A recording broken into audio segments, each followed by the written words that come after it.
Baik. Alhamdulillah. Baik, marilah kita sama-sama kita panjatkan puji serta syukur kehadirat Allah SWT. Pada kesempatan sore hari ini kita masih bisa stay tune di kelas Korma kita nih, kelas bareng-bareng ya, kelas online Ramadan. Dan ini adalah materi keempat, begitu.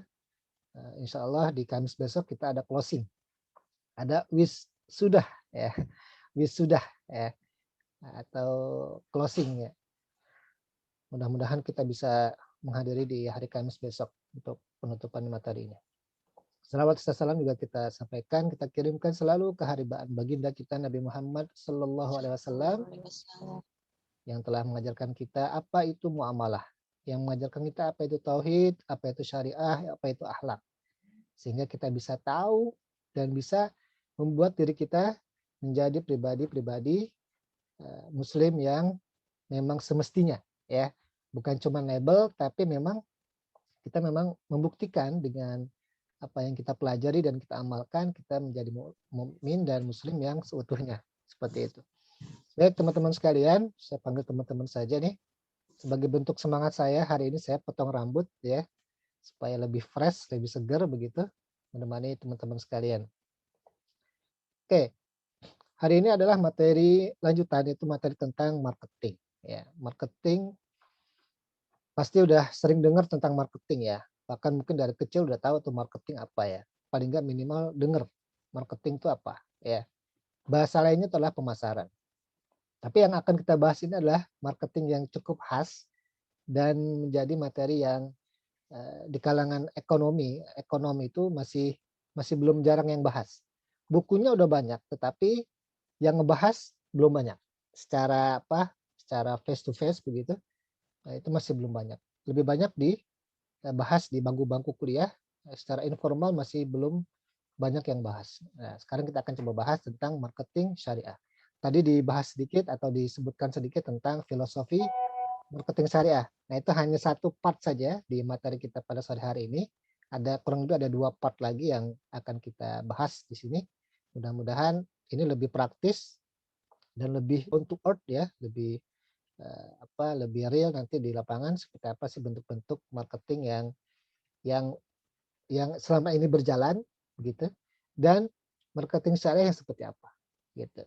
Baik, tapi sebelumnya izinkan saya untuk merefresh kembali tentang materi sebelumnya ya, sebagai pengingat saja, sebagai reminder saja. Pertama, bahwa bisnis itu adalah untuk sebagai sarana bekerja, sarana keberkahan, sarana manfaat, sarana maslahah.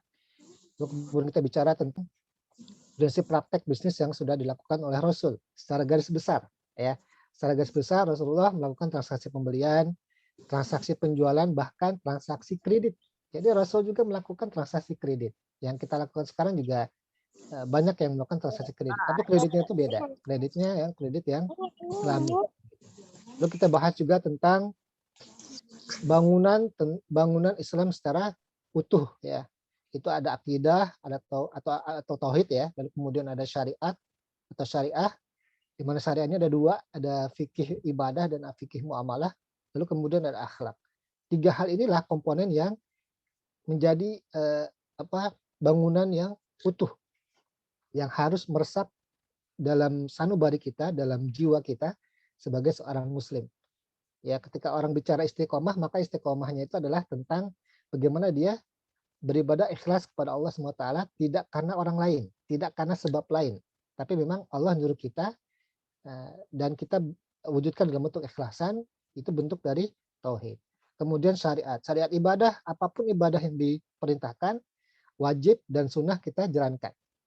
Lalu kemudian yang muamalah, yang kita bahas ini termasuk muamalah itu interaksi kepada orang, kemudian perdagangan, bisnis, itu bagian dari bangunan Islam juga. Lalu kemudian ada akhlak. Akhlak juga ternyata bangunan Islam juga. Jadi kita hidup di dunia ini sebenarnya hanya menjaga rumah kita nih, yang 3 komponen ini kita jagain sampai akhir hayat hidup kita. Cuman itu, jadi nggak ada yang lain. Ya. Nah, ketika kita sudah menjaga dengan penuh kesungguhan, penuh dengan komitmen, maka insya Allah kita masuk menjadi orang-orang yang husnul khotimah. Kita berdoa supaya kita nanti husnul khotimah, amin ya rabbal alamin. Begitu. Lalu kemudian di materi ketiga kita bahas tentang Islam dan ekonomi. Ya, Islam dan ekonomi seperti apa? Apa namanya? Yang dibahas seperti apa? Di situ ada tentang kajian tentang apa al-ma'ad salah satunya. Salah satunya al-ma'ad itu hasil. Gimana kita kalau misalkan bisnis kita pasti pengen punya hasil. Kita pengen punya sesuatu yang membuat kita lebih kaya secara materi gitu. Khususnya secara materi ya, secara umum memang fitrahnya orang tuh pengen punya harta yang lebih banyak begitu. Kemudian materi yang lebih banyak, lebih sejahtera. Nah, itu fitrah manusia memang seperti itu. Lalu kita bahas terakhir kemarin itu tentang hukum-hukum ya, hukum-hukum Islam di bidang ekonomi, yaitu ada Al-Quran, udah jelas, kemudian ada hadis, udah jelas, lalu ada ijtihad, terdiri dari ijma dan qiyas. Lalu kemudian sempat dibahas juga contoh-contoh dari penerapan bisnis Islami di dua jenis usaha yang saya tampilkan kemarin, yaitu usaha produk, yaitu produk Toha Putra, dan satu produk jasa, yaitu jasa Hotel. perhotelan, jasa perhotelan. Nah, itu dua hal itu yang sempat saya bahas kemarin dan sempat kita menjadikan studi kasus gitu. Nah, pertanyaannya adalah bagaimana kalau teman-teman ini yang punya usaha yang di luar itu, ya, nggak punya hotel nih, tapi punya usaha laundry misalkan, punya usaha cuci steam, ya, yang model-model begitulah, yang nggak terlalu berat, tapi juga nggak terlalu ringan juga ya, pasti punya paket tenaga juga gitu kan, untuk bisnis yang disebutkan tadi. Itu gimana caranya? Sama. Prinsipnya adalah kalau pakai prinsip manajemen modern, mau yang lebih rapi gitu dan lebih terkontrol, pakailah 4 hal. 4 prinsip manajemen modern, yaitu planning dilakukan, perencanaan dilakukan begitu. Jangan langsung punya duit, langsung beli nih cuci steam, mesin cuci steam langsung buka. Jangan begitu. Tapi bikin dulu perencanaannya. Apa saja yang dibutuhkan untuk membuka usaha cuci steam misalnya. Ya mesinnya, ya tempatnya, kemudian ya perlengkapannya gitu. Dan faktor pendukung yang lain, misalkan tenaga kerjanya gitu. Dan dihitung semuanya dari sisi misalkan dari sisi budget gitu. Lalu kemudian apa organizing, ya organizing berarti pengelolaannya gimana nih? Siapa yang ngelola? Ownernya kita sendiri yang akan mengelola dari sisi pengeluaran dan pemasukan dan operasional sehari-hari begitu, dan absensi pegawai misalkan. Lalu kemudian apa? Bagaimana pelayanan kepada customer, SOP-nya bagaimana kita yang ngatur, atau kita serahkan ke yang kita percayakan. Nah, itu model partnership. Kalau seperti itu ya, memang terbahas ya, ada yang sole partnership, ada yang partnership, ada yang mudharabah. Taruhlah kita partnership. Partnership berarti kita punya partner, kita kelola bareng-bareng. Gitu. Lalu kemudian itu organizing. Kemudian ada lagi yang selanjutnya itu adalah actuating. Udah langsung terjun gitu ya. Terjun, kita tahu gimana caranya, lalu kemudian tantangan dan kendalanya seperti apa, kita nikmatin semua itu sambil kita belajar bagaimana cara untuk melayani customer dengan baik, lalu kemudian bagaimana customer itu terpuaskan dengan pelayanan kita dan kita bisa mendapatkan untung yang atau penghasilan yang memadai begitu. Lalu kemudian terakhir itu adalah apa? Controlling ya, pengawasan. Kalau kita punya anak buah, kita harus diawasi tuh. Kita nggak bisa lepas begitu aja. Karena namanya manusia kadang-kadang dia ada salah dan lupa. Itu harus dilakukan pengawasan. Terus bagaimana mekanisme pengawasannya? Apakah pakai CCTV kah? Atau apakah ada report secara berkala setiap minggu begitu? Nah, itu secara teknis adalah bagian dari pengawasan. Nah, balik lagi secara maat ya. Maat itu berarti hasil.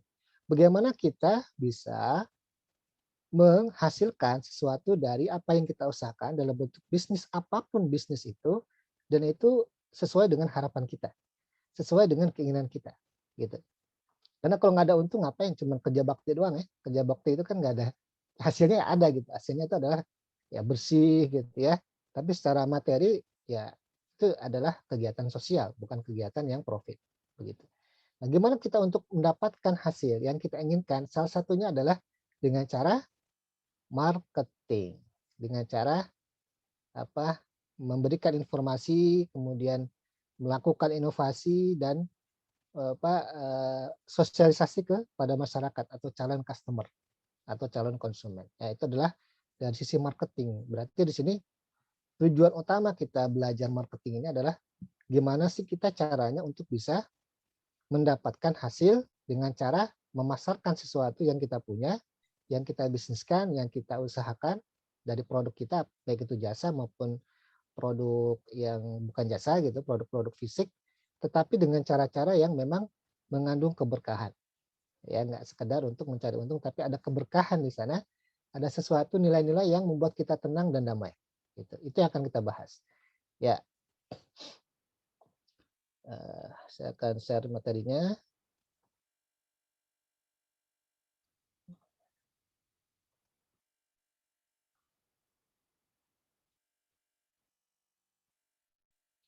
Oke.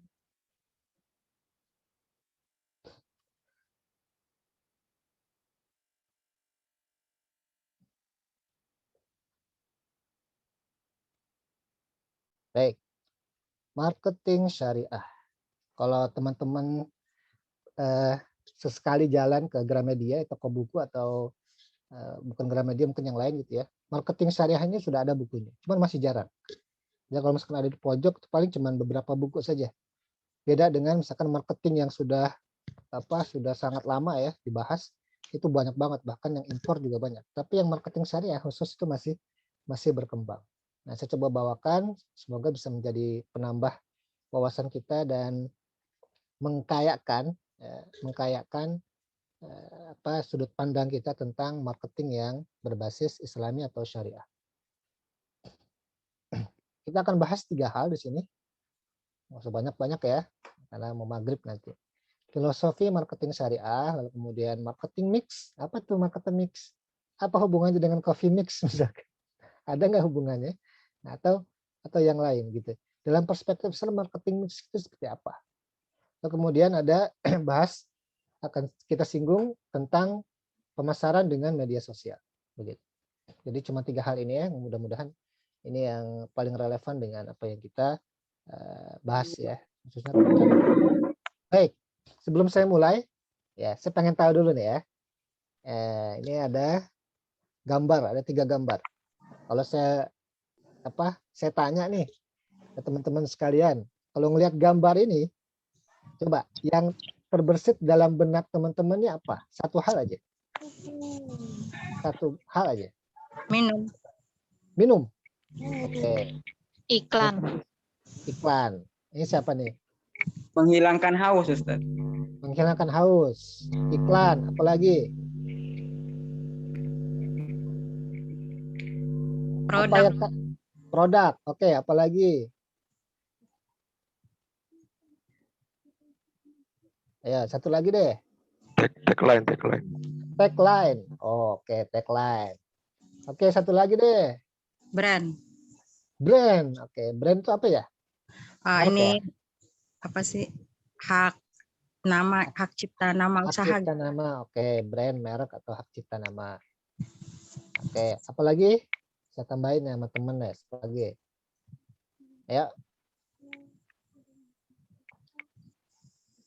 Udah cukup.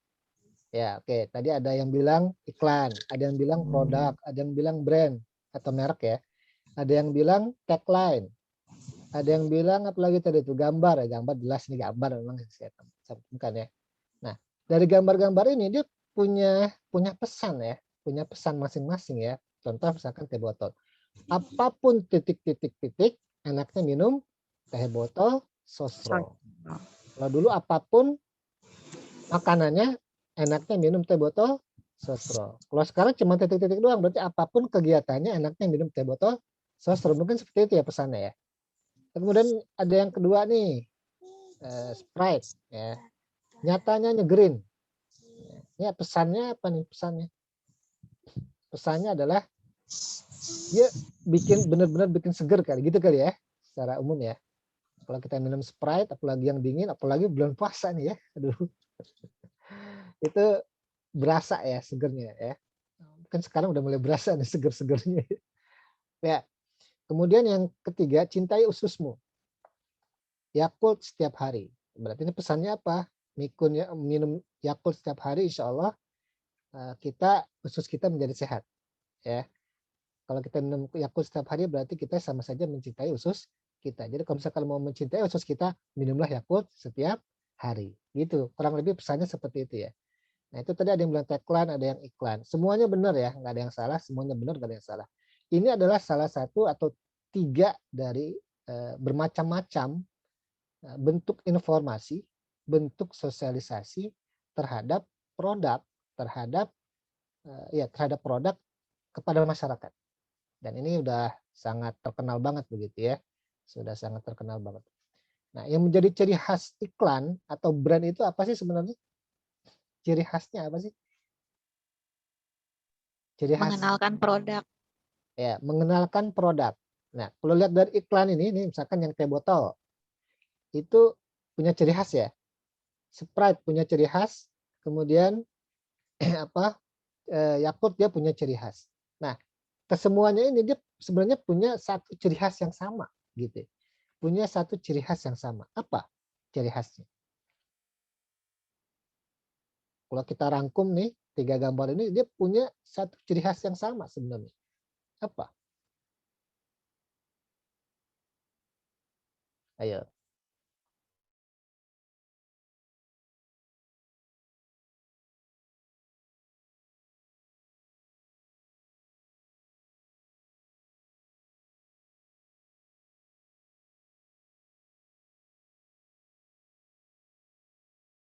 Gampang diingat ya. Apa yang diingat Pak, Mas?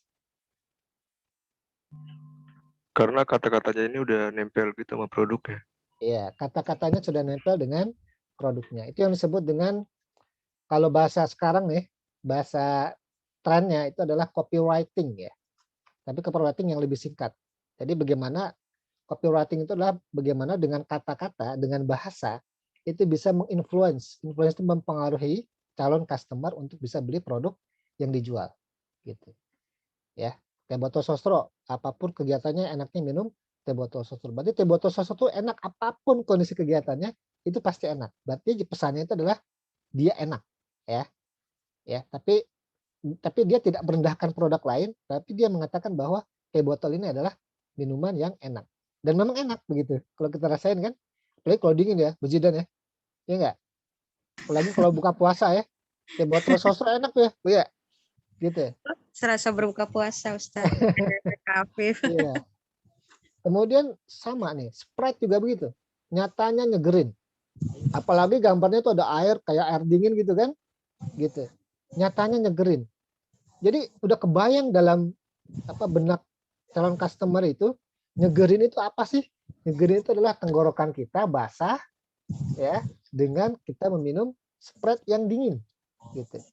Dan itu benar-benar berasa segernya. Apalagi bulan puasa nih ya kan gitu. Ya, nyatanya nyegerin. Itu sudah langsung terpengaruh ya. Secara bahasa itu namanya Neuro Language Program, itu masuk di bahasa marketing juga ternyata. Jadi bahasa bisa mempengaruhi benak kita dalam berpikir. Ya, menginfluence benak kita dalam berpikir ya. Itunya. Ini untuk yang iklan Sprite. Kemudian cintai ususmu juga nih, Yakult setiap hari. Ini singkat tapi dia berbobot ya. Memang bahasa iklan itu singkat tapi dia berbobot, dia punya daya pengaruh. Daya pengaruh dan daya tarik. Ya, makanya orang-orang iklan itu dia dibayar mahal tuh. Karena dia biasanya harus mencari kata-kata yang kreatif. Itu susah, Bu, Mbak, Mas. Susah itu mencari kata-kata yang kreatif yang menggambarkan sebuah produk di mana dengan kata-kata tersebut singkat tapi dia bisa menginfluence. Gitu.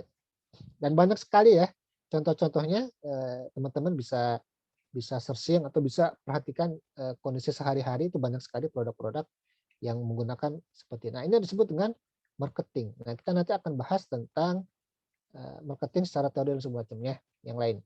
Nah, lalu kemudian saya coba tampilkan lagi nih marketing yang agak-agak nyeleneh ya. Kalau saya bilang agak-agak nyeleneh. Misalkan di toko Batako ya. Saya Agnes Monica, pernah beli Batako di sini. Oh, keren banget ya. Agnes Monica, artis internasional, sempetin beli Batako di toko Batako di pinggir jalan. Apa? Gitu. Oh, Ya. pantas. Ini saya nggak tahu ini benar apa enggak, saya nggak tahu ya. Saya nggak bahas benar apa enggak, tapi saya cuma membandingkan dengan tadi yang pertama tadi yang saya tampilkan. Lalu Lee Min Ho ini artis Korea, pernah laundry di sini. Lee Min Ho, artis Korea, artis internasional, gitu. Di mana dia tinggalnya mungkin di Korea, terus dia bikin iklan, pernah laundry di sini. Saya nggak tahu nih apakah dia pernah ngontrak di situ, pernah ngekos di situ, dan nggak punya pembantu atau serumah tangga untuk nyuci baju pakaiannya karena sangat sibuk, sehingga dia laundry ini, gitu. Lalu kemudian jangan mau diajak nikah kalau rumah masih ngontrak, gitu. Pertanyaannya adalah apa hubungannya nikah dengan punya rumah apa enggak? Kalau mau nikah nikah aja, ngontrak juga nggak apa-apa, gitu kan? Iya nggak? Nggak ada masalah sebenarnya. Tapi ini adalah bahasa iklan. Nah, jangan mau diajak nikah kalau rumah masih ngontrak. Jadi seakan-akan lu mesti beli rumah dulu kalau mau nikah, gitu. Ya kan? Kayak gitu ya, bahasa singkatnya begitu. Seakan-akan melarang orang nikah dengan cara ya beli rumah dulu baru nikah, gitu. Padahal nggak begitu juga, gitu ya, secara kondisi realnya. Lalu ada lagi sate ayam batas kota. Naruto pernah makan di sini. Saya ketawa asli nih. Wah, lihat iklan begini. Naruto pernah makan di sini.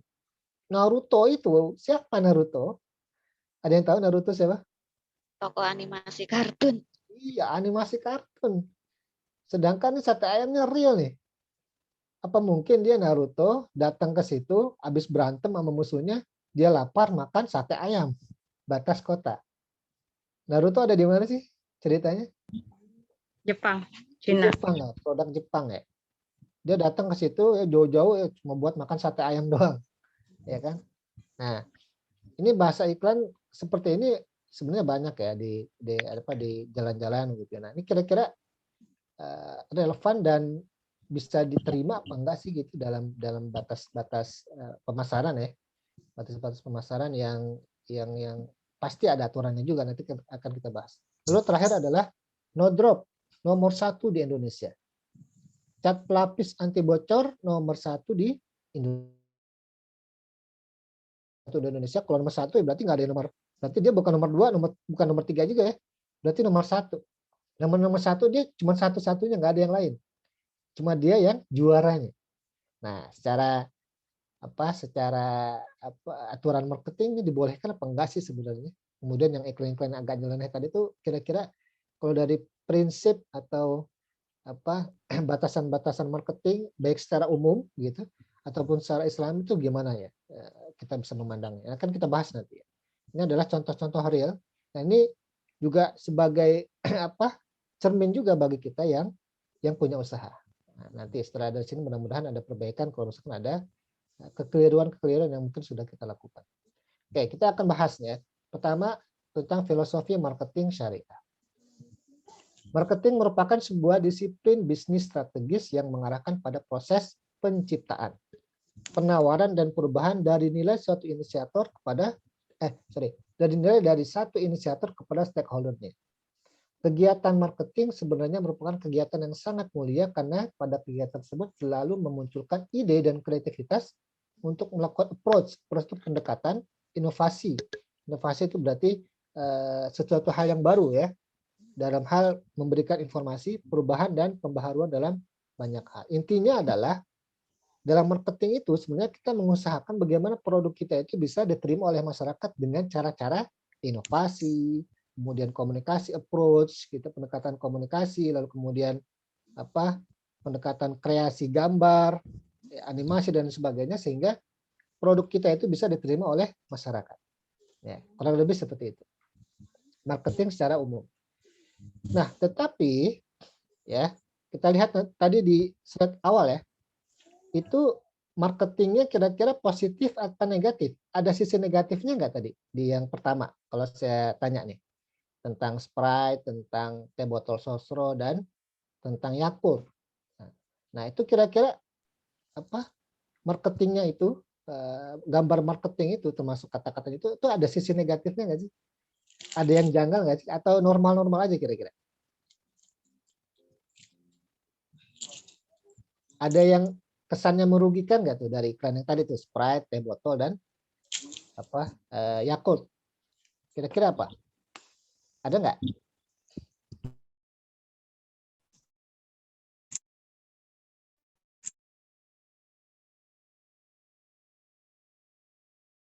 Formal kayaknya. Lihat sih. Dan itu bahasanya itu cukup jelas dan itu memang mempengaruhi. Bahasa iklan banget yang dipakai. Ya. Itu insya Allah nggak ada yang merugikan. Tapi lihat yang kedua. Lihat yang kedua. Nah, tadi itu yang ada Lee Min Ho, Agnes Monica beli batako, Naruto makan sate ayam begitu. Nggak boleh nikah sebelum beli rumah, ya. Lalu no drop, saya nggak bicara merek ya, tapi ya ini contoh doang ya. Cat anti bocor nomor 1. Nah itu kalau yang itu ada janggalnya nggak? Ada janggal-janggalnya nggak? Ada, Kak. Ada. Apaan Bu Jidan? Yang bikin janggal apa? Masa Lee Min Ho ngelondri? Masa Lee Min Ho ngondri ya? Memang nggak ada. Ya kalau misalkan ada pun ya paling dia nyuruh asistennya ya. Dia nggak datang sendiri gitu kan. Dari sisi bahasa juga ya mungkin ada gangguan bahasa kan. Yang satu bahasa Korea, yang satu bahasa Kreo gitu. Bahasa Jawa Kreo, yang satu Korea nggak nyambung pasti. Iya. Nah, berarti itu yang janggalnya apa kira-kira? Bener apa enggak gitu Bu ya?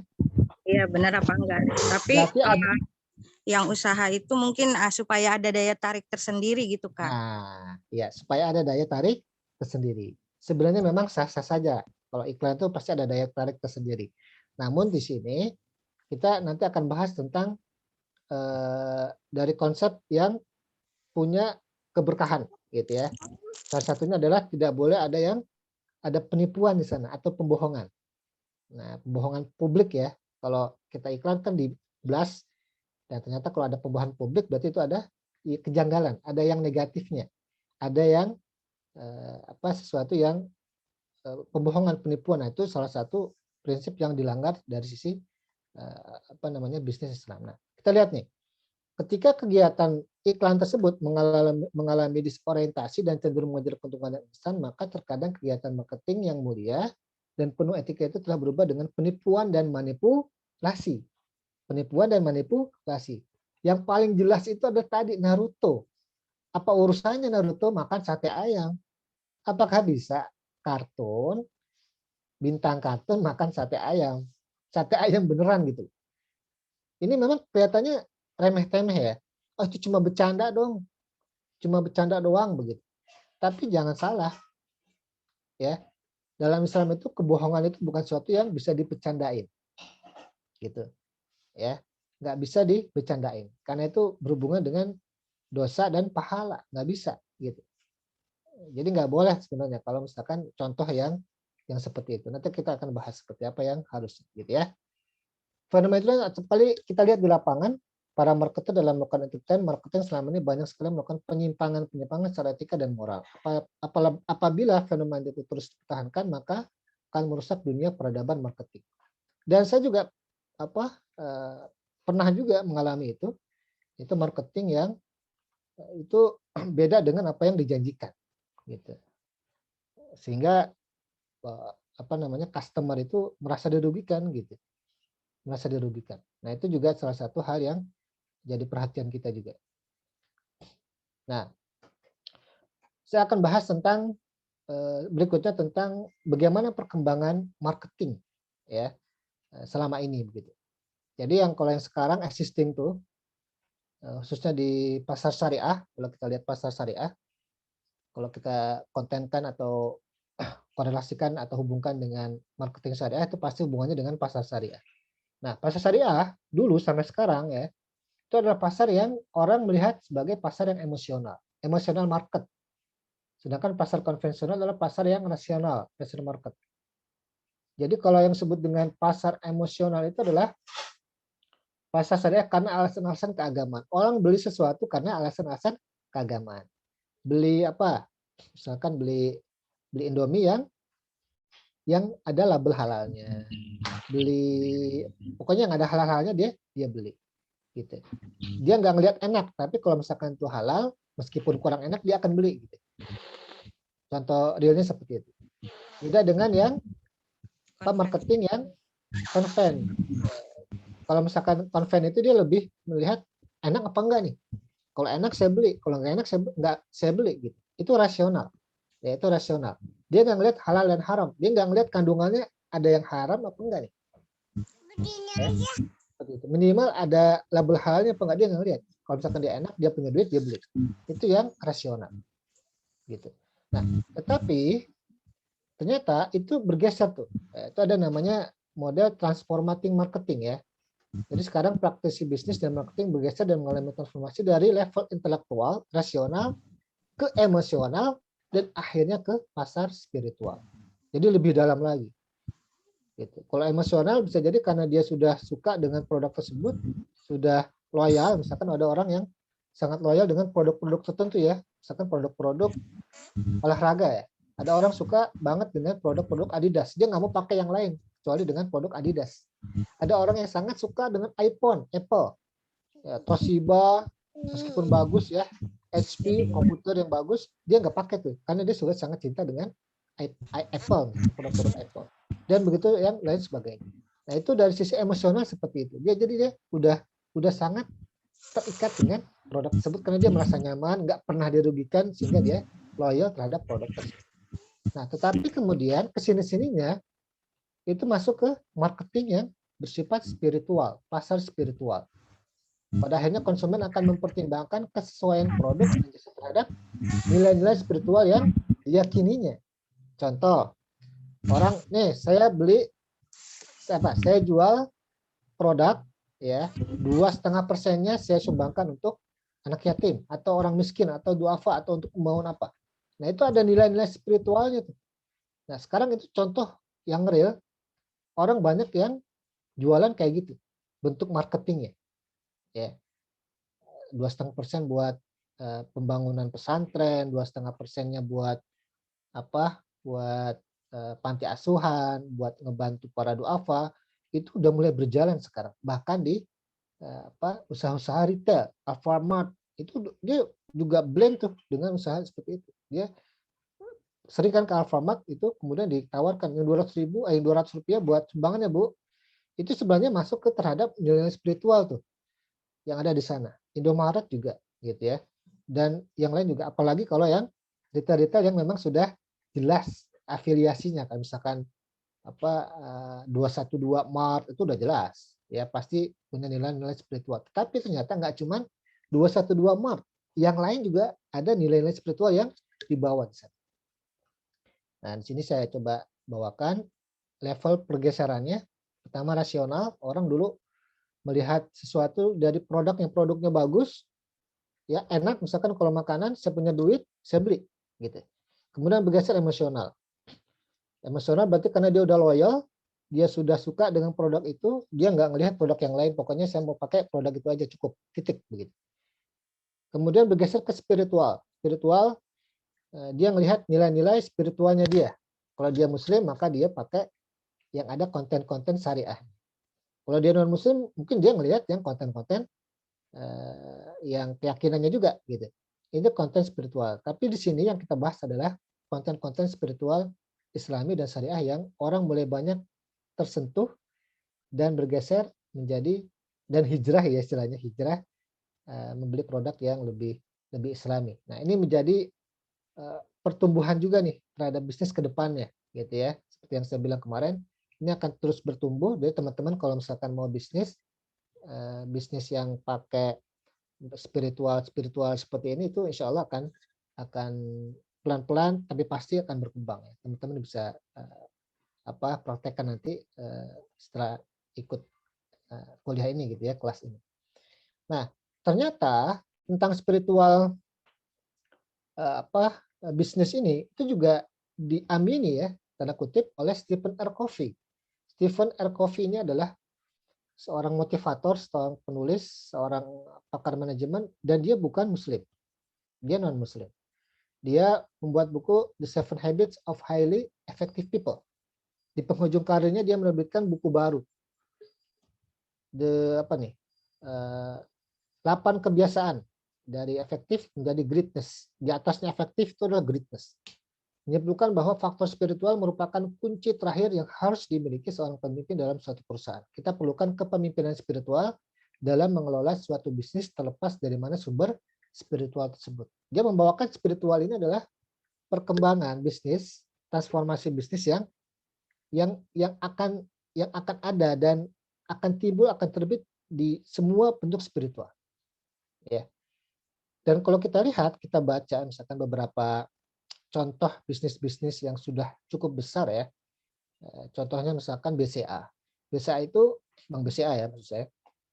Itu dia menerapkan sumber spiritual yang bukan muslim ya, tapi sumber spiritual yang mereka yakini sebenarnya. Bagaimana mereka menyumbang sesuatu ketika dia punya namanya CSR-nya itu basisnya sebenarnya basis, kalau yang saya tahu ya basisnya spiritual mereka yaitu Nasrani, Kristiani. Jadi mereka nggak tanggung-tanggung tuh kalau untuk sumbang sesuatu untuk hal-hal amal, mereka nggak hitung-hitungan. Karena mereka yakin mereka akan dibalas dengan yang lebih dari itu. Nah, kita Muslim juga punya kayak gitu. Kita juga punya konsep seperti itu juga punya. Nah, itu yang dipakai ya salah satu. Ada lagi Astra. Astra juga sama meskipun dia lebih umum ya, lebih general. Tapi basis sumbernya itu karena pendirinya itu adalah non Muslim, dia membawa nilai itu dalam bentuk yang lebih universal. Tapi basisnya adalah spiritual dari pendiri Astra tersebut. Nah, kita juga harusnya kayak gitu ya sebagai seorang owner ya di bisnis. Nah, sehingga kalau kita lihat dalam filosofi marketing syariah tersebut, sekalipun bergerak dalam bisnis yang berhubungan dengan agama, jika tidak mampu memberikan kebahagiaan kepada semua pihak, berarti belum melaksanakan spiritual marketing. Jadi nggak sekedar label. Nah, sekarang orang lebih mulai pinter ya, mencari-cari kira-kira ini benar-benar syariah apa enggak sih gitu. Dalam bisnis travel haji misalkan, sekalipun mengurusi orang yang sedang melakukan ibadah haji, jika dalam pengelolaannya terdapat penyimpangan, tidak sesuai dengan janji yang dijanjikan, berarti dia bisnisnya sebenarnya belum spiritual marketing, baru ya mungkin lapisan luarnya saja. Nah, itu tanggung jawab dia tuh nanti kepada Allah SWT. Nanti pas yaumul hisab. Anda menerapkan syariah marketing tapi nggak syariah, justru merugikan. Gitu. Itu akan dihisap nanti. Jangan salah, itu akan dihisap ya, kecil apapun akan dihisap. Makanya mudah-mudahan kita nggak seperti itu. Nah, ini adalah contoh pelanggaran iklan. Nah, tapi saya bawa pelanggaran iklan ini dari hukum positif Indonesia ya. Kita punya namanya etika pariwara Indonesia atau EPI ya.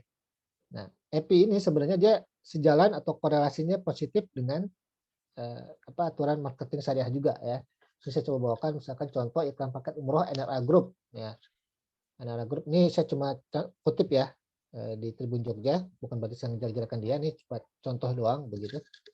Halaman 12 tanggal 4 Januari 2020, lembaga ini tidak mencantumkan syarat dan ketentuan berlaku di mana melanggar pasal EPI pasal 125.1 bahwa cantuman pernyataan syarat dan ketentuan berlaku dalam iklan harus diikuti dengan keterangan yang menjelaskan di mana dan bagaimana hal yang dapat memenuhi persyaratan dan ketentuan. Jadi kalau misalkan ada bintang kecil di bawahnya, syarat dan ketentuan berlaku, itu harus dijelaskan syaratnya apa, ketentuannya apa. Enggak cuma bintang doang. Jadi jelas, clear gitu. Jadi kalau misalkan bahasa kita tuh, bahasa agama itu adalah tidak ada goror, tidak ada ketidakjelasan. Jelas semuanya, clear. Gitu ya, sehingga masyarakat tahu, calon customer tahu sebenarnya syaratnya apa sih, ketentuannya apa sih, sehingga dia bisa memutuskan dia mau ambil apa enggak gitu. Ya. Yang kedua, iklan tentang pengobatan yang diambil di koran Tribun ya, tahun 2020. Di sini menonjolkan sisi seksualitas bahwa pria maupun wanita tidak boleh dieksploitasi secara seksual, dan pasal 238 iklan tidak boleh menggunakan kata-kata berlebihan seperti aman, tidak berbahaya, bebas risiko dan lain sebagainya. Atau ungkapan lain yang bermakna sama tanpa disertai keterangan objektif dan memadai. Jadi cuma bahasa iklan aja cuma untuk menarik perhatian. Karena memang itu memang menarik perhatian, menginfluence istilahnya, mempengaruhi orang untuk bisa beli. Tapi secara hukum positif EPI pun dilarang. Dan ini sebenarnya masuk ke ranah syariah juga. Korelasinya masuk juga sebenarnya. Gitu. Ya, nggak boleh ada eksploitasi seksualitas di sini. Begitu. Lalu kemudian ada lagi nih tentang misalkan iklan produk Lulu Citra. Di sini juga ada eksploitasi ya, eksploitasi seksualitas itu nggak boleh. Ada pornografi dan porno aksi. Ya, iklan sabun, iklan lur, tapi dia ada pertunjukan pornografi dan porno aksi. Itu nggak boleh. Eksploitasi erotisme nggak boleh. Dan itu juga di syariah juga nggak boleh juga gitu. Jadi sebenarnya nih korelasinya nyambung ya. Kemudian iklan sabun Lifebuoy ini sama dengan no drop. Melanggar etika perdagangan karena menggunakan kata nomor satu di dunia. Wow, nomor satu di dunia, keren banget gitu. Jadi nggak ada yang lebih baik selain Lifebuoy. Nah juga melanggar nih kalau dari sisi etik ya. Jadi pelanggaran-pelanggaran inilah yang sebenarnya secara Islam itu kita bisa lebih masuk lagi pelanggarannya dalam hal apa sih kalau dari sisi syar'i, nanti kita akan lihat ya. Nah, lalu kemudian kalau kita bahas lagi tentang tentang marketing syariah nih, nanti kita akan bahas tentang apa aja sih karakter syariah. Tapi sebelumnya kita bahas tentang definisi marketing ya, menurut World Marketing Association. Ini adalah asosiasi marketing dunia. Nah, ini Hermawan Kertajaya ini adalah salah satu tokohnya, tapi dia non-muslim. Dan dia juga yang membuat buku tentang marketing syariah bersama dengan Muhammad Amin Sula.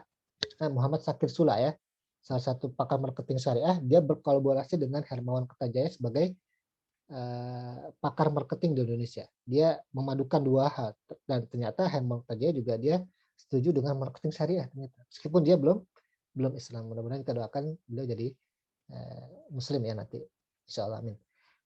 Nah, ini sudah dipresentasikan di World Marketing Conference tahun 98. Marketing adalah sebuah disiplin bisnis strategis yang mengarahkan proses penciptaan, penawaran, dan perubahan value dari satu inisiator kepada stakeholder.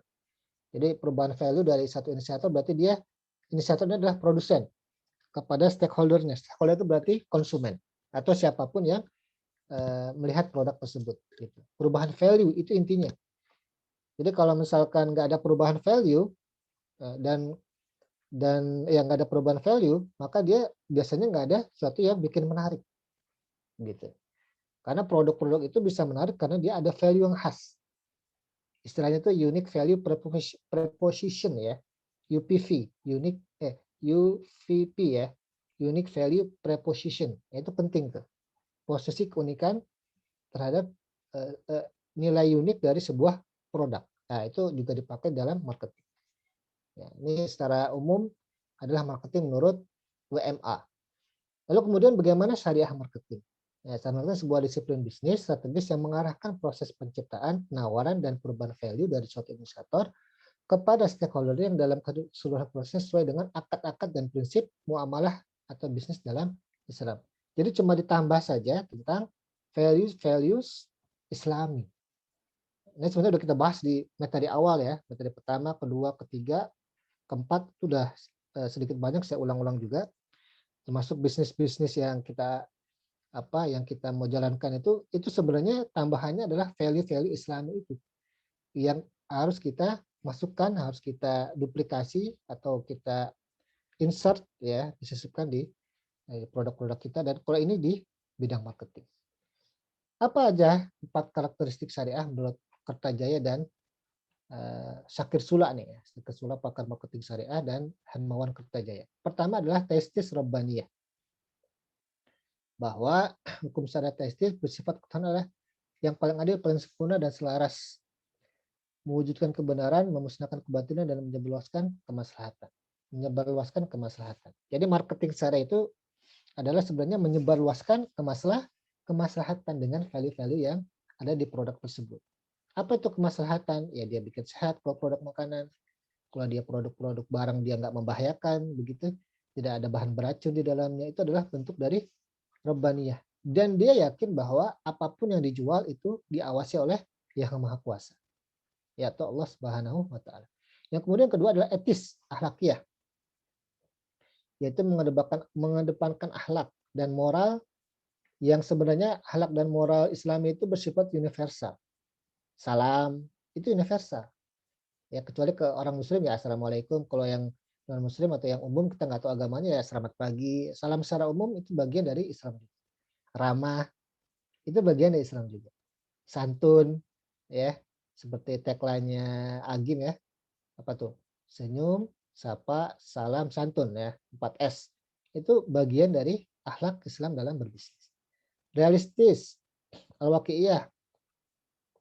Di sini dibahas syariah marketing adalah konsep pemasaran yang fleksibel sebagaimana keluasan dan keluasan syariah Islamiyah yang berlandasi. Syariah marketer atau pemasar syariah adalah para pemasar profesional dengan penampilan yang bersih, rapi dan bersahaja apapun model atau gaya yang berpakaian yang dikenakannya. Ini salah satu sisi doang ya, dari sisi berpakaian contohnya, kebersihan, kerapihan. Bekerja dengan mengedepankan nilai-nilai religius, kesalehan, aspek moral dan kejujuran dalam segala aktivitas pemasarannya, termasuk ketika menawarkan produk. Itu harus jelas. Jika ada sesuatu yang ada cacatnya itu harus dikasih tahu tuh. Tapi emang berat sih, emang benar berat. Ketika kita menjual sesuatu, kita tahu ini ada cacatnya, kita kasih tahu ini cacatnya ini, gitu. Meskipun udah kita perbaiki, kita memang dikasih tahu, gitu. Sebagaimana kisah yang pernah saya bahas, yang pernah saya infokan, bagaimana Rasulullah SAW melarang orang ketika dia menjual sesuatu dengan menyembunyikan kecacatannya, cuman memperlihatkan keunggulannya saja. Itu dilarang. Itu namanya tadlis, menipu. Wah, itu nggak boleh. Termasuk ketika misalkan pemasaran properti marketing nih, itu harus jelas semuanya. Karena ada properti marketing itu dia nggak jelas, nggak clear. Ya, contoh misalkan saya pernah lihat marketing untuk pembiayaan ya, pembiayaan. Tapi pembiayaan ternyata nggak pakai bank yang harus yang awal perjanjian di awal, dia pakai bank yang lain, nanti saya nggak mau. Atau misalkan harga itu nggak jelas di awal. Misalkan saya pernah beli kendaraan bermotor ya, mau beli kendaraan bermotor secara kredit. Di awal nggak dikasih tahu nih kalau harga bisa berubah gitu. Ketika udah datang ke rumah, ternyata harganya beda. Pas mau akad harganya beda dengan harga di awal ketika saya ditawarkan. Saya nggak mau gitu. Nah itu kan terjadi namanya bias ya, bias harga. Itu pasti dirugikan customer. Saya nggak mau. Nah itu kayak gitu tuh banyak terjadi di masyarakat. Itu jadi perhatian kita. Itu nggak boleh. Yang kemudian kedua adalah yang keempat adalah humanistis. Keistimewaan syariah marketing yang lain adalah sifatnya humanistis universal, bahwa syariah diciptakan untuk manusia agar derajatnya terangkat. Jadi sifat kemanusiaan itu bersifat universal. Nggak ada orang yang merugikan. Termasuk marketingnya sendiri, pemasar itu juga dia sebenarnya nggak mau dirugikan. Sebagai seorang manusia dia pasti merasakan itu. Tetapi kenyataannya dia merugikan orang lain, bisa merugikan orang lain dengan caranya itu, tapi dia nggak mau dirugikan. Nah itu curang lagi itu namanya. Ya. Sebagaimana halnya dalam surah Al-Mutaffifin, walal mutaffifin alladzina idza talu alladzina idza talu 'alan nas yastawfun wa idza kaluhum aw wazanuhum yukhsirun. Jadi ketika dia nimbang sesuatu, dia pengen dilebihin gitu. Dia pengen dilayani dengan baik, tapi dia nggak melayani dengan baik. Itu curang, masuk curang. Culas.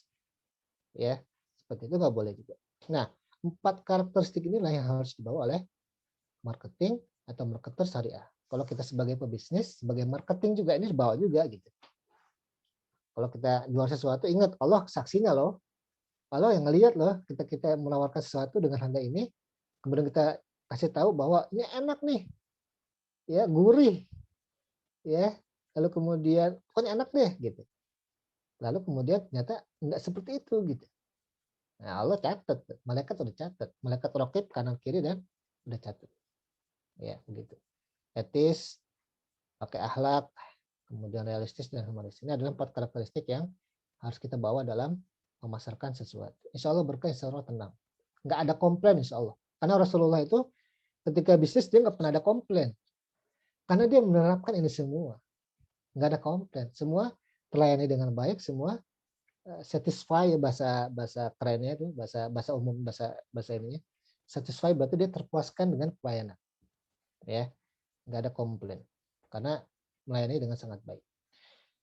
Nah, lalu kemudian kita lihat nih. Dalam konsep marketing itu kita akan bahas fokus di marketing mix ya. Marketing mix itu adalah strategi marketing masalah untuk memuaskan pelanggan melalui produk, lalu kemudian harga atau price, kemudian distribusi atau place, dan promosi atau promotion. Ini udah banyak yang bahas tentang marketing mix, apalagi teman-teman yang sudah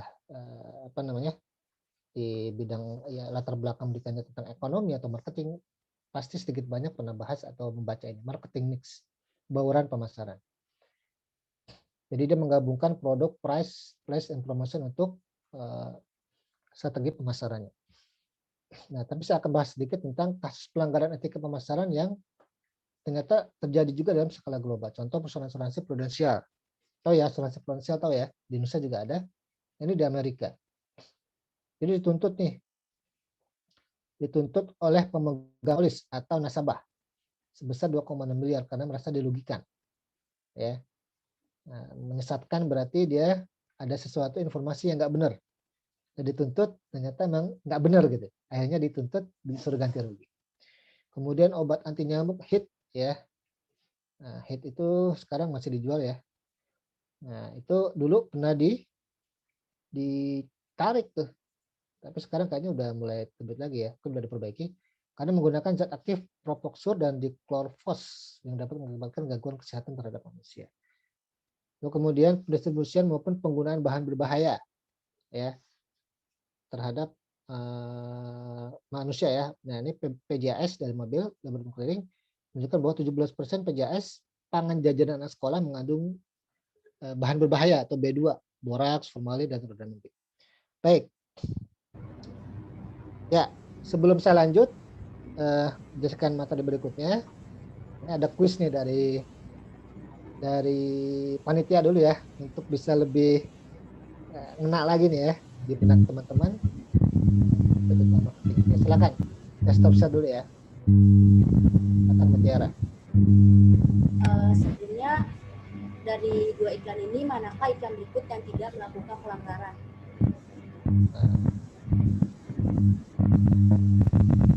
Ya, ada suara-suara ini nggak apa-apa ya. Manakah iklan berikut yang tidak melakukan pelanggaran?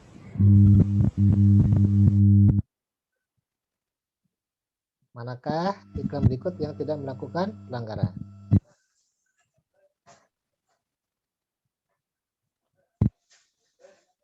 Ada yang bisa jawab? Ada iklan XL, ada iklan apa tuh? Simpati, ada iklan yang B, iklan air minum.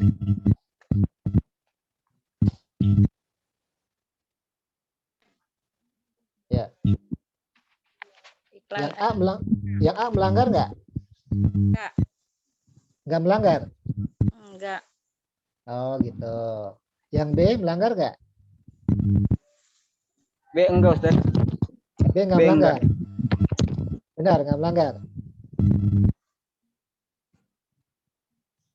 Benar, nggak melanggar. Coba kita cek ya. Kita cek. Yang A nih. Excel harga 0,1 per detik. Nah, kira-kira kalau kita mengiklankan sesuatu kan biasanya pakai strategi harga bisa ya.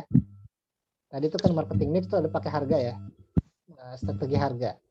Di sini harganya 0,1 per detik ke semua operator se-Indonesia.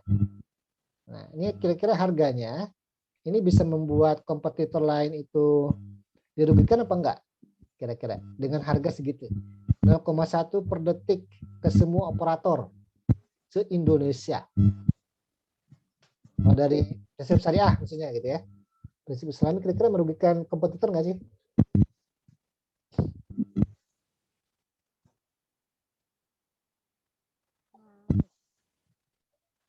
Kayaknya enggak deh. Enggak ya? Ya, Nggak merugikan.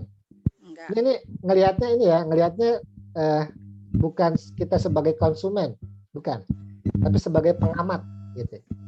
Kita bukan sebagai pemakai tapi sebagai pengamat. Kira-kira kalau dengan harga ini kira-kira bisa mematikan kompetitor nggak? Harga yang paling murah dari ini ada nggak, Bu? Harga enggak ada sih, cuma kalau operator lain kan juga ada ini promo-promonya juga sendiri, Kak. Keunggulannya sendiri ya. Iya. Ya. Nah, taruhlah dia nggak ada yang lain. Maksudnya dia kompetitor yang lain tuh nggak ada promo ya yang bisa menandingi ini. Kira-kira merugikan nggak? Kalau misalkan bandingannya harga juga gitu ya. Harga juga. Yang lain itu harganya ya mungkin 0,5 per detik gitu. Ini 0,1. Di bawahnya lagi dia 0,0 pasti kan? Free. Free gitu kan? Free. Berarti ini adalah harga yang paling rendah bisa jadi dibandingkan dengan kompetitor yang lain. Nah, kalau misalkan bandingannya cuma harga, ini kira-kira merugikan nggak? Merugikan. Merugikan. Kalau cuma harga ya, bandingan ya. Jadi apple to apple, istilahnya begitu. Banding harga dengan harga. Itu pasti merugikan. Gitu ya. Kemudian simpati ya. Tarifnya ribet banget. Jaringannya terbatas. Bentar.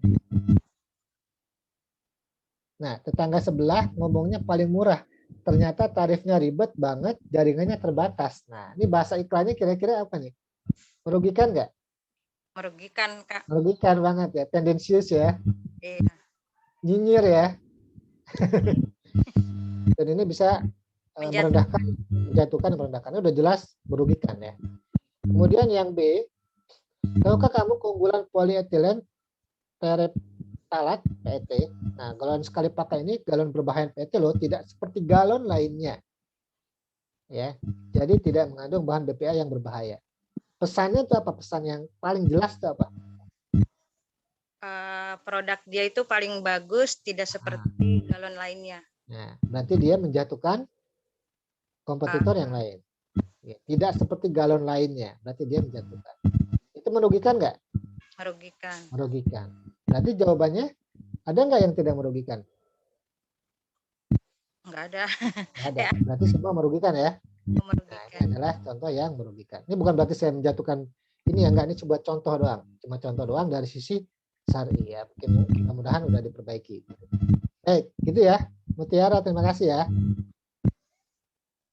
Oke, sekarang gantian lagi saya. Baik. Kita lanjutkan sedikit. Oke.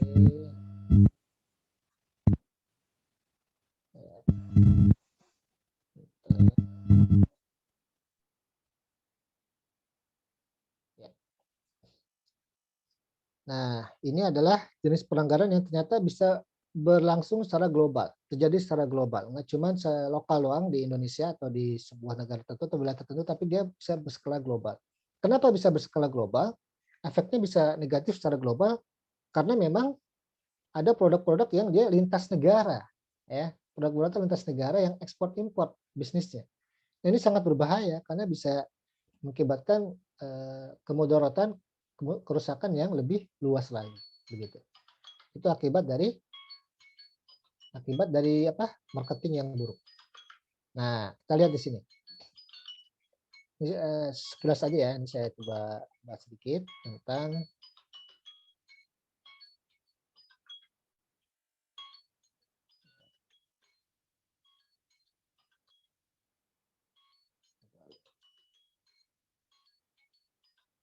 ya, tentang produk ya. Ini membahas sedikit tentang konsep marketing mix. Apa itu produk? Produk adalah sesuatu yang dapat tawarkan ke pasar untuk mendapatkan perhatian, dibeli, dipergunakan, atau dikonsumsi. Kayak gitu. Jadi kalau misalkan produknya itu menarik dari sisi tampilan, orang udah mulai tahapan awal dia mulai tertarik karena produknya menarik, gambarnya bagus, tampilannya bagus, itu bagian dari pemasaran di part produk. Kemudian price, udah produknya kelihatan bagus, harganya juga kalau dibandingkan lebih murah dengan yang lain misalnya. Contoh misalnya sekarang mau lebaran. Produk apa yang paling orang laku nanti nih jual? Banyak orang cari. Kue kering ya, nastar dan lain sebagainya ya. Ya, kue kering itu kan macam-macam tuh produknya. Kita lihat produk yang paling menarik itu biasanya yang kita lihat dulu tampilannya bagus apa enggak, bungkusnya bagus apa enggak, kemasannya bagus apa enggak gitu ya. Nah, itu yang akan kita lihat dulu biasanya. Nah, lalu kemudian harga kita bandingkan udah bagus, kelihatannya enak, kemudian harga juga lebih murah. Place penempatan ya, place penempatan dari sisi distribusinya. Dia tempatnya bersih apa enggak? Kalau misalkan offline ya, bersih apa enggak, lalu kemudian apa higienis apa enggak gitu. Kemasannya itu juga jadi pertimbangan. Kemudian promosinya juga dia santun apa enggak, kemudian elegan apa enggak cara promosinya, itu bagian dari bawaran marketing mix. Nah, ini akan kita bahas satu-satu tentang marketing mix dari sisi syariah. Ini secara umum nih. Nah, kita lihat kalau dari sisi syariah marketing mix yang harusnya kita lakukan itu apa aja sih? Dari sisi produk misalkan. Nih, Islam memandang produk harus mempunyai nilai guna dan juga mengandung unsur kemaslahatan di dalamnya, yang meliputi 5 asas pokok kehidupan, ya, yaitu yang bisa menjaga agama, menjaga jiwa, menjaga akal, menjaga keturunan, serta menjaga harta. Nah, kelima hal ini yang disebut dengan maqasid syariah atau tujuan syariah atau tujuan hukum atau tujuan aturan-aturan hukum, yaitu menjaga agama, menjaga jiwa, menjaga akal, keturunan, serta menjaga harta. Kalau salah satunya terganggu, maka dia udah nggak masuk tuh, nggak masuk kriteria produk-produk yang syariah. Itu satu. Nah, makanya produk ini dia mutlak harus halal, karena itu instruksi dalam Al-Quran harus halal. Kita lihat di surat Al-Maidah ayat 88. Gitu. Kalau dari halal ini kita lihat dari dua aspek nih, menurut Syekhul Islam Imam Al-Ghazali, dari aspek zatnya, yaitu aspek inti produk itu sendiri. Kalau misalkan dia produk makanan, berarti bahan bakunya dia harus halal, nggak boleh campuran sama yang nggak halal atau yang haram sedikit aja, zatnya ada yang haram, itu udah batal, ya udah batil, ya nggak bisa dipakai. Dan aspek perolehan yang disebut dengan cara prosesnya. Cara prosesnya dia harus halal, ya. Makanya itu ada standarisasi dari halal dari MUI. Itu dilihat semua tuh dari aspek produk bahan bakunya dan dari sisi prosesnya, dari sisi pembuatannya gitu. Lalu produk harus mengandung kemaslahatan. Jadi kalau misalkan nggak ada maslahat buat apa gitu. Kalau dia malah mengandung sesuatu yang merusak, ya, dia ada hal-hal yang membahayakan, kayak tadi ada boraks dan sebagainya, itu bahaya, malah itu akan mengandung kemudaratan bukan kemaslahatan. Itu dari sisi produk. Jadi kalau yang lagi bisnis makanan mesti dilihat nih, mesti hati-hati banget gitu ya. Hati-hati banget, jangan sampai bahan bakunya itu ada kandungan-kandungan yang jangankan yang haram, yang membahayakan aja, sedikit atau banyak itu mesti dilihat. Jadi harus ngerti bahan-bahan makanan itu, harus ngerti ya. Jangan cuma ikut-ikutan doang. Pakai ini orang pakai gitu ya. Orang pakai ini bikin pastel, pakai, padahal kita nggak tahu dia membahayakan apa enggak. Nah, itulah pentingnya belajar, pentingnya untuk mencari informasi. Lalu dari sisi harga. Dalam Islam tidak ada aturan patokan harga yang harus ditetapkan. Karena dalam Islam harga itu merupakan sunatullah. Para ulama seperti Ibnu Taimiyah berpendapat bahwa harga terbentuk oleh kekuatan pasar, yaitu permintaan dan penawaran. Jadi nggak boleh diintervensi. Nah, tetapi dalam penetapan harga Islam punya batasan-batasannya. Pengambilan keuntungan yang wajar dan larangan melakukan ghaban. Ghaban itu adalah membeli sesuatu dengan harga yang lebih tinggi dari harga rata-rata pasar. Fungsinya apa? Supaya seakan-akan tuh harganya, seakan-akan tuh produk emang mahal, gitu. Padahal enggak juga. Nah, itu permainan, biasanya permainan orang-orang yang punya banyak duit. Contoh misalkan yang paling nyata itu misalkan sekarang-sekarang nih ya. Ada orang yang tadinya misalkan produk-produk pertanian yang tadinya kembang apa gitu nggak punya harga, lalu kemudian dia harganya melonjak naik. Karena ada orang-orang tertentu yang memainkan harga di sini. Yang tadinya harganya cuma 5.000 itu jadi 1 juta gitu. Nah, itu sebenarnya masuk dia goben juga tuh. Itu jangan sampai kita terpengaruh di sana. Kalau saya nggak terpengaruh, saya udah tahu nih, nggak mungkin ya. Yang tadinya janda bolong berapa gitu. Kalau misalkan dulu ada tanaman apa ya yang harganya bisa sampai 5 juta, sekarang berapa harganya? Karena awalnya juga memang nggak seperti itu harganya. Ini permainan harga saja oleh orang-orang tertentu yang pengen dapat untung lebih dengan harga tinggi tersebut. Dia beli tinggi, harga tinggi, kemudian orang udah tahu harga tinggi, dia udah punya barang yang sama yang dia udah beli dahulu sebelum harga tinggi. Dia jual harga yang tinggi sehingga dia dapat untung yang sangat besar. Itu penipuan maksudnya ya, goben juga. Seorang pengguna Facebook mengunggah sebuah bon atau kwitansi pembayaran makanan yang dia punya berada di sebuah restoran. Nah, ini salah satunya nih ya. Ketika kita beli, ini mesti cerdas juga. Kita mesti nanya dulu harganya berapa nih. Gitu. Saya pernah nih makan bubur ayam. Bubur ayam berapa sih paling mahal? Pagi-pagi ya beli sarapan. Paling mahal berapa? Pakai sate gitu. Sate 2, bubur ayam 1 mangkok, sama minum air mineral. Paling mahal berapa Bu Zidan? 8.000 Kak. Sama sate 2 berapa? 8.000 juga? Enggak, sama sate 2 12.000. 12.000 ya. Taruhlah misalkan kita makan di situ sama air mineral 1.000 ya atau 2.000 lah. Berarti maksimum 14.000 ya Bu? Iya. Iya. Tapi saya pernah makan bubur ayam, saya kecelek juga waktu itu. Saya makan 1 mangkok biasa gitu ya, dan nggak biasa aja gitu rasanya, nggak istimewa banget. Karena memang waktu itu saya sempat mau iseng-iseng beli sarapan gitu ke arah Margonda situ, ada satu gerobak penjual bubur ayam waktu itu. Sepikir ya sama lah, paling berapa sih paling mahal, paling 10.000 lah satu mangkok paling mahal di pinggir jalan Margonda ya. Saya beli satu mangkok, saya nambahin 2 sate sama air mineral 1. Kira-kira saya nggak nanya harganya tuh Bu, nggak nanya. Teman-teman nggak nanya. Kira-kira pas saya bayar, kira-kira tuh dihargain berapa totalnya? 1 mangkok bubur ayam, 2 sate ati waktu itu, kemudian sama air mineral, aqua mineral gelas, air gelas ya. Kira-kira berapa Bu? Kira-kira kalau mau nebak? 30-an. 32.000. Tahu Ibu, 32.000 Bu. 32.000. Itu adalah bubur ayam termahal pakai sate 2 selama hidup saya. Untung saya lagi bawa duit waktu itu. Gitu. Itu salah saya juga, saya mengasumsikan semua harga itu sama. Padahal enggak, tapi di situ memang enggak ada harganya. Enggak dicantumkan harganya berapa. Ternyata satenya itu berharga 10.000 satunya. Harga sate 10.000, saya beli kan 20.000 tuh, 22. Terus bubur ayamnya 10.000, jadi 30.000 sendiri. Aquanya gelas 2.000, jadi 32.000. Jadi satenya satu sama yang lain, bentuknya sama, itu harganya 10.000. Nah, ya, saya nggak tahu tuh masih jualan nggak ya. Kalau saya bandingkan sekarang, bubur ayam yang paling enak aja, bubur ayam Cianjur yang menurut saya paling enak itu cuman harganya hanya 10.000, tambah sate cuma 15.000 maksimal. Itu tahun 2013 tuh, yang 32.000 tahun 2013 saya beli. Ini sekarang ini cuma 15.000 gitu. Nah, ini contoh nih, kalau misalkan di Anyar juga kayak gitu tuh. Kalau misalkan jalan-jalan, hati-hati, mesti paling nggak minimum nanya ya berapa harganya. Jangan sampai kena jackpot ya. Kena jackpot. Larangan persaingan harga sesama penjual. Janganlah kamu menyaingi penjual saudaramu yang bisa mengakibatkan dia bangkrut atau merugikan.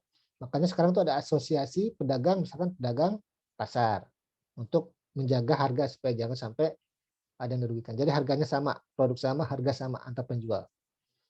Gitu ya. Lalu apalagi place penempatan. Nah, kalau offline ya pasti lokasi usaha strategis itu udah jadi standar ya. Nah, kalau sekarang bagaimana kira-kira? Place masih menjadi ukuran nggak tempat? Online ya, misalkan jualan online. Place masih jadi ukuran nggak? Masih, Kak. Masih? Masih. Oh, masih ya. Masih, Kak, karena kan keadaan kayak begini untuk cari tempat jualan aja susah, Kak. Kalau misalkan jual beli online masih perlu place ya? Enggak, Enggak ya. Gitu ya. Masih Bu, harusnya masih. Tapi marketplace. Market ya. Marketplace kayak Tokopedia, itu marketplace itu place juga sebenarnya. Cuman bentuknya online. Gitu. Jadi place di sini enggak cuman place offline, tapi yang online itu place juga. Jadi kita bisa melihat mana dari marketplace yang paling bisa membuat kita membantu bisnis kita gitu. Nah, bisa pakai Tokopedia, Shopee dan lain sebagainya. Itu sebagai pertimbangan. Promotion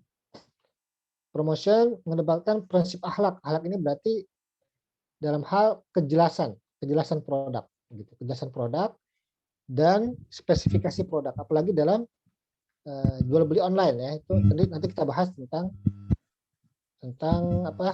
online bisnis, kita bahas nanti ya setelah ini. Jadi promosi, place, lalu kemudian produk dan price itu juga menjadi perhatian dari bisnis syariah atau pemasaran syariah. Nah, lalu kemudian larangan melakukan tadi udah kita bahas, penipuan. Memang yang paling clear, yang paling jelas, yang paling sering kita lihat itu adalah ketika kita pemasaran itu adalah penipuan. Informasi yang nggak lengkap, bahkan informasi yang menyesatkan. Nah, itu menjadi PR juga nih untuk marketing syariah, dan mudah-mudahan kita nggak masuk di dalam. Nah, ini adalah dalam penyampaian promosi atau ada keikhlasan dari sisi syariah ya, keikhlasan, ada ketaatan, uswah, teladan, sidik atau kejujuran, ada persaudaraan, edukatif, terbawi, rendah hati. Kira-kira ini udah insya Allah udah cukup jelas ya.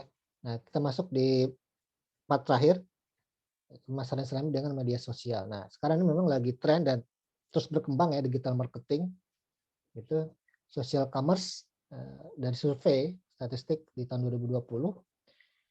Pembelian online orang 30% pembeli online diwawancara mengatakan bahwa mereka bersedia melakukan pembelian langsung lewat Facebook, Instagram, Twitter, dan Snapchat dan Pinterest. Pinterest dan Snapchat ini kayak Instagram.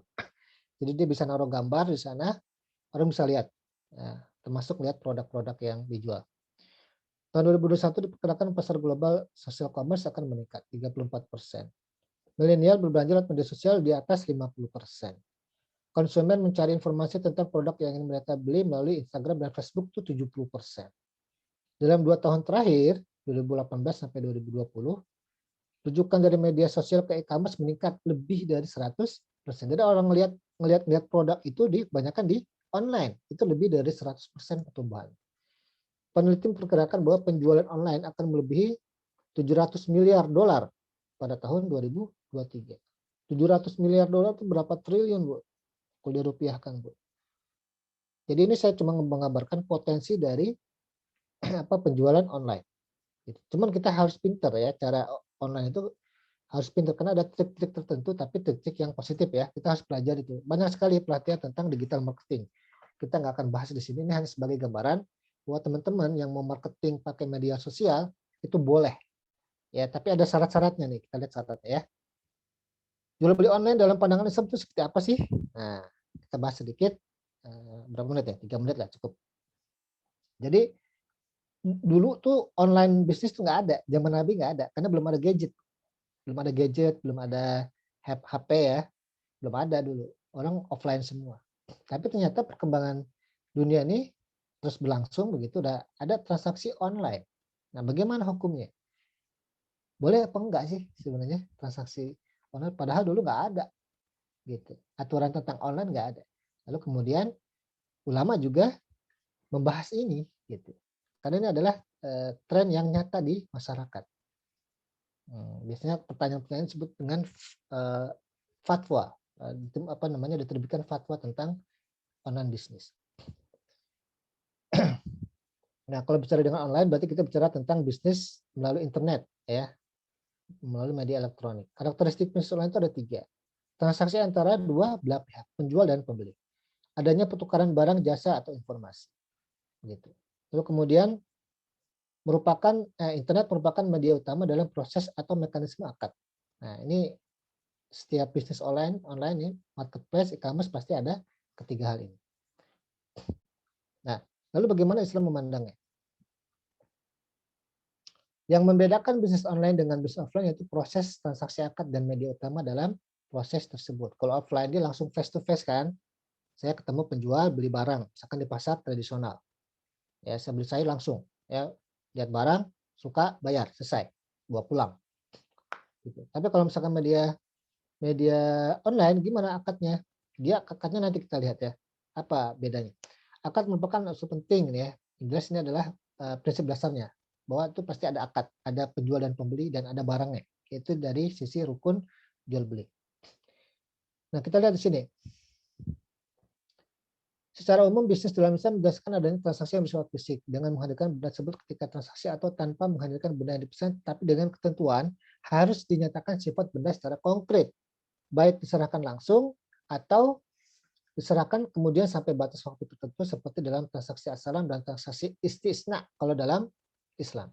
As-salam itu berarti pembayaran tunai tapi penyerahan barang ditangguhkan. Ini biasanya untuk untuk pembuatan barang-barang yang inden. Ya, barang-barang yang inden. Misalkan saya pesan meja nih. Pak, bikinin saya meja dong. Spesifikasinya begini nih. Kayunya begini, bentuknya begini, ukurannya begini, tolong bikinin. Saya bayar tunai sekarang ya. Nanti kalau selesai kirim ke rumah saya. Itu as-salam tuh namanya. Ya. Lalu kemudian al-istisna, bentuk transaksi dengan sistem pembayaran secara disegerakan atau ditangguhkan. Artinya bisa di depan atau nanti setelah barang selesai. Gitu. Kalau ditangguhkan berarti nanti barang selesai jadi dulu baru dibayar. Kalau mau dibayar di awal juga bisa sama, nggak apa-apa. Nah, online itu mirip-mirip pakai transaksi as-salam dan al-istisna. Jadi pesan barang dulu, ya kita bisa bayar di awal baru dikirim gitu kan. Ada yang COD kan, cash on delivery. Ya, barang kirim dulu baru dibayar. Itu sama kayak gini. Jadi secara hukum,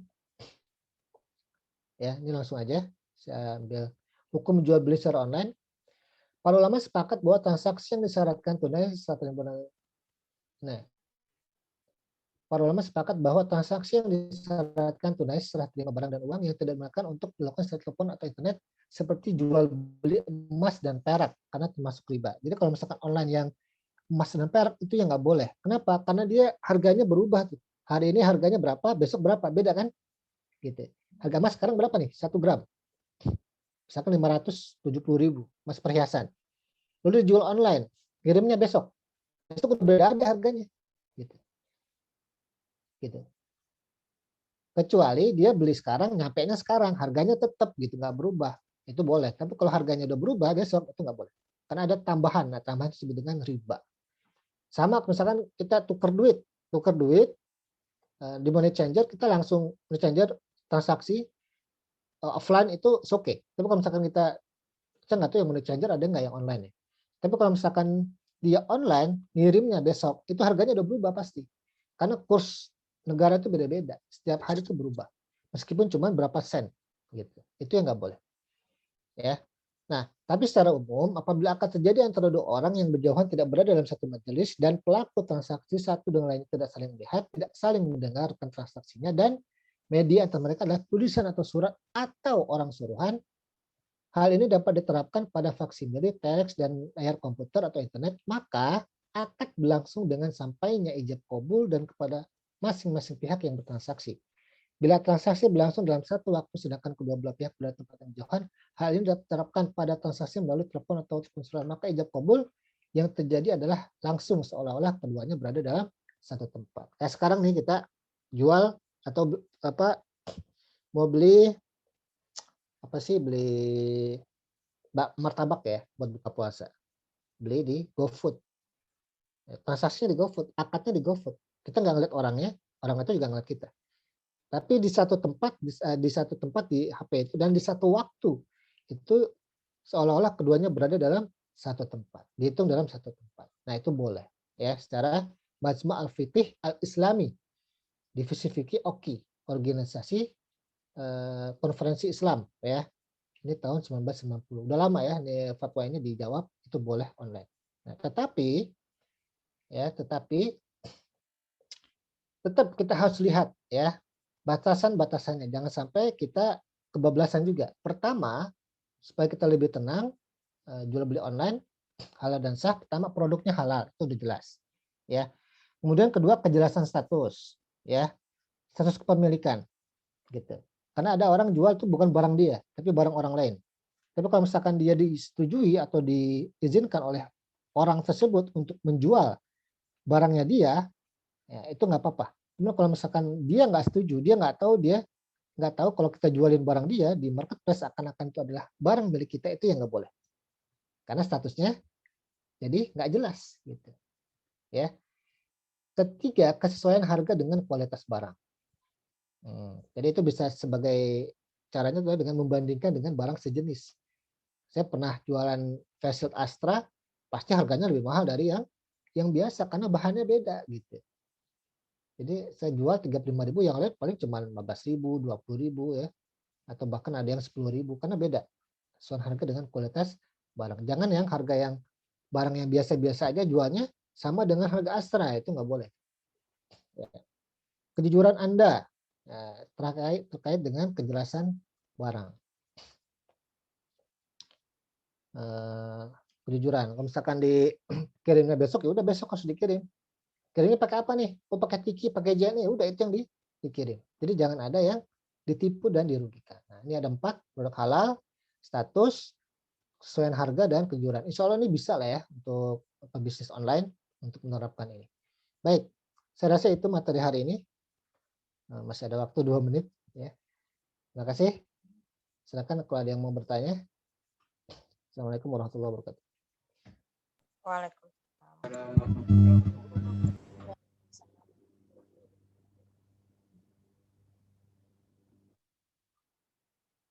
Saya mau bertanya, Kak. Boleh, boleh. Bolehkah kita menggunakan teknik iklan seperti iklan rokok gitu, Kak? Kan iklan rokok itu nggak ada hubungannya sama sekali dengan rokok. Bolehkah kita menggunakan jenis iklan seperti itu? Contohnya gimana? Contohnya. Kan misalnya ada iklan rokok yang surfing, berenang, sama sekali nggak ada Oh, adegan rokoknya, tapi iya, dia iya, jual iya, rokok iya. gitu, Kak. Iya, iya. Baik. Itu kan. Nah, Iya, iya, bolehkah iya. kita Ya, saya ngerti. meniru? Saya ngerti. Jadi itu sebenarnya saya ambil dulu ya. Saya dulu ya, clearin dulu ya. Jadi ada iklan rokok, tapi iklannya itu nggak ada orang rokok gitu ya. Tapi ujung-ujungnya ada merek rokok gitu kan. Misalkan orang lagi olahraga Iya. gitu ya. Olahraga, surfing atau berenang yang menunjukkan kejantanan lah istilahnya gitu ya. Padahal kalau orang rokok itu bisa mengganggu kejantanan juga sebenarnya kan. Tapi itu apa namanya? Ya itu cara dia untuk marketing. Nah, kalau dalam bahasa kita itu pertama, yang dijual kalau dari itu yang dijual itu kan jelas. Sebenarnya yang dijual itu apa? Ya kan? Yang dijual itu adalah rokok. Ya. Yang dijual itu bukan surfingnya. Yang dijual itu bukan iklan yang seakan-akan itu nggak ada hubungan sama rokok. Berarti itu ada apa? Itu adanya kamuflase. Ya. Ada kamuflase. Kamuflase ngerti ya? Kamuflase itu adalah memasakkan sesuatu yang seakan-akan itu bukan barang yang sebenarnya yang dijual. Apa hubungannya surfing sama rokok? Nggak ada kan? Gitu. Itu kamuflase. Kalau dalam bahasa kita itu berarti sebenarnya masuk ke penipuan juga. Itu nggak boleh. Gitu. Itu nggak boleh. Ya. Apalagi kalau misalkan kita udah bahas rokoknya, itu udah masuk ke mafsadat ya. Meskipun ada bilang itu fikih itu boleh atau enggak, tapi secara kesehatan itu pasti membawa mafsadat. Begitu. Mafsadatnya lebih besar daripada kalau misalkan ada manfaatnya, pasti mafsadatnya lebih besar. Itu nggak boleh.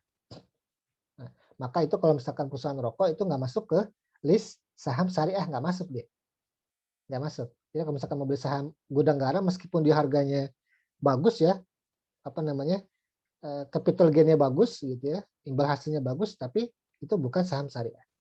Nah, bagaimana kita kalau misalkan pakai kayak gitu, cara marketing seperti itu, ya. Nah, hati-hati kalau itu bagian dari kamuflase, ya, maka itu nggak boleh, karena itu bisa jadi masuk ke penipuan, gitu ya. Ya, tapi saya kira kenapa dia melakukan seperti itu? Karena dia pengen menutupi keburukan dari rokok itu sendiri, gitu ya. Kamuflase itu kan begitu ya, fungsinya kan, menutupi keburukan yang sebenarnya ada dalam produk tersebut. Nah, tapi kalau misalkan produk kita udah jelas halal, udah jelas bermanfaat gitu ya, nggak ada hal-hal yang merugikan, nggak usah pakai kamuflase. Langsung aja kayak tadi tuh, teh botol sosro apapun makanannya, enaknya minum teh botol sosro. Udah jelas gitu. Gitu.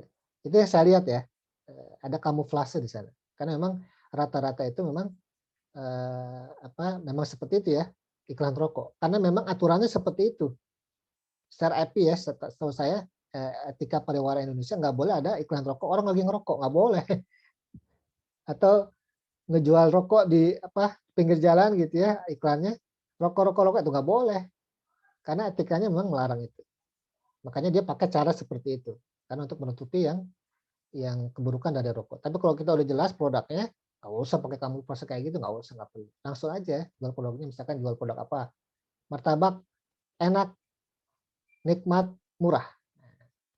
Tapi harus jelas bahwa ini memang enak, kita udah rasain ini enak gitu. Orang testimonial juga ada rasa enak, murah juga dibandingkan produk yang lain. Ya, dan berkah misalkan kita pakai dari situ untungannya buat sosial, lah itu juga oke, nggak ada masalah. Gitu. Gitu ya. Itu yang saya lihat ya. Oke, terima kasih, Kak. Oke. Dulu lagi? Ya.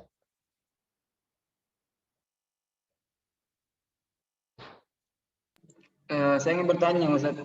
Oke. Apakah bisnis syariah ini bisa dijalankan oleh orang non-muslim, Ustaz? Gimana? Apakah bisnis syariah ini bisa dijalankan oleh orang non-muslim? Oh, bisa, jelas bisa. Karena salah satu konsep bisnis Islam itu adalah dia bersifat universal. Ya, bersifat universal. Secara umum dia bisa. Contoh misalkan dari sisi produk ya, produk nih. Kita ambil yang marketing mix ya, kita pakai bahas marketing mix tentang produk. Nah, semua orang yang muslim atau non muslim, dia pasti pengen produk yang aman, ya, produk yang aman, produk yang sehat dan produk yang bermanfaat. Secara umum itu, ya, meskipun ada beberapa orang yang atau beberapa orang dengan keyakinan yang berbeda, dia suka misalkan makan yang haram, misalkan yang menurut kita haram, yang misalkan babi, gitu ya. Tapi secara umum orang suka produk yang bermanfaat. Ya, jadi kalau misalkan konteksnya secara umum orang suka pakai produk yang bermanfaat, yang bermaslahat buat dirinya sendiri secara kesehatan misalkan. Itu satu ya, secara produk. Kemudian price. Nah, kalau misalkan kita jual beli gitu, tanpa melihat agamanya, tanpa melihat keyakinannya apapun begitu, dia pasti nggak suka didudukan oleh orang lain yang pakai harga yang merugikan dia, yang bisa menjatuhkan dia. Gitu ya. Saya punya kompetitor non muslim, dia jualan misalkan dimsum ya. Saya jual dimsum juga nih misalkan. Ya. Dimsumnya kualitasnya sama, rasanya sama, kandungannya sama, kemudian pokoknya sama lah ya. Mungkin beda-beda tipis doang. Bahan bakunya juga yang diambil sama, tapi harga saya misalkan 100% lebih mahal, 50% lebih murah dari dia. Dan dia tahu itu, maka dia sudah dirugikan oleh saya. Dia sudah dirugikan oleh saya dan saya sudah merugikan dia. Ya, itu pasti dia merasa dirugikan gitu. Ya. Maka itu nggak boleh. Kemudian dari sisi sebentar lagi ya. Dari sisi place tempat. Nah, sah-sah saja ya, itu nggak terpengaruh oleh keyakinan. Semua orang boleh place di mana saja yang strategis, termasuk di marketplace. Terakhir ada promosi. Promosi juga itu nggak bagian dari secara umum ya, universal. Tapi kalau misalkan kita melihat secara umum, yang lintas keyakinan itu adalah produk. Ya, semua orang pasti pengen produk yang aman bagi dia. Nah, itu bisa dilakukan, termasuk dengan produk-produk Islami juga ya. Jadi intinya adalah kita semua atau konsep bisnis Islam bisa diterapkan oleh yang non Muslim juga, gitu ya. Kecuali kalau udah menyangkut barang-barang haram itu kita nggak bisa. Tapi secara umum hal-hal yang misalkan pelayanan yang prima, pelayanan yang baik kepada customer gitu juga termasuk prinsip Islam juga, dan itu prinsip yang universal, rahmatan lil alam, itu juga ada di dalam Islam dan itu juga diterima oleh keyakinan lain. Begitu, oke ya. Baik, itu aja. Udah jam 17:06.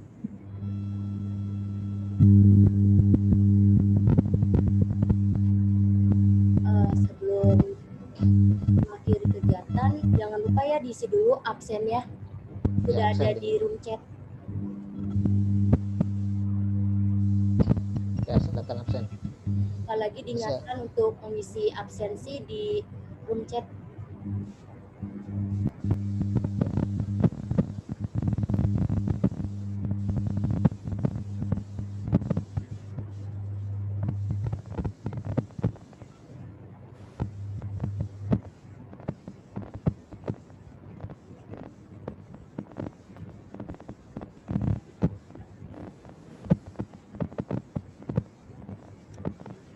Sudah diisi semua atau belum? Sudah, Kak.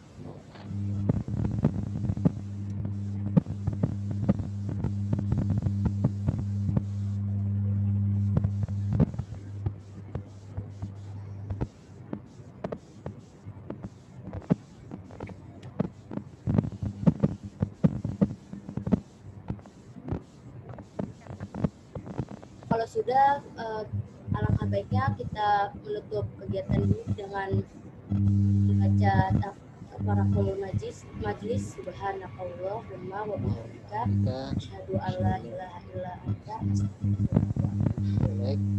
dan mau diingatkan lagi untuk sesi ke-6 akan diadakan pada hari Kamis tanggal 29 April 2021 dengan tema etika bisnis syariah. Untuk sesi ke-6 ya. Sesi terakhir. Terima kasih untuk kehadirannya. Mohon maaf apabila ada kalimat atau kata yang kurang baik atau yang menyinggung. Terima kasih. Wassalamualaikum warahmatullahi wabarakatuh. Waalaikumsalam warahmatullahi wabarakatuh. Selamat buka puasa semua. Semoga diterima puasa kita hari ini. Terima kasih. Ya. Pamit ya. Assalamualaikum warahmatullahi wabarakatuh. Waalaikumsalam warahmatullahi wabarakatuh. warahmatullahi wabarakatuh.